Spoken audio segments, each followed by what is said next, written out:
Kama kansi kwado epupa njinoko tinye no munebu fachalo kama life menwe bento do motu e chonko wasia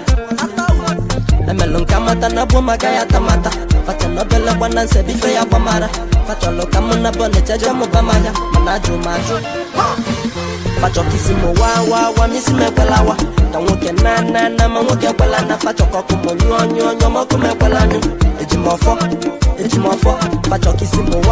wa misi mekwelawa tanwoke na manwoke kwela na facho kokumo nyonyo moko mekwela nyu ejimofo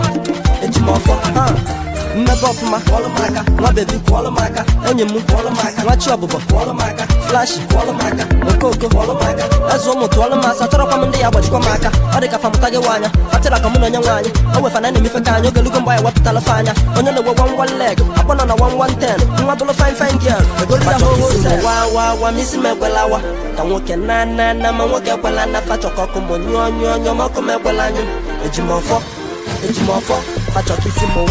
wa misi mekwelawa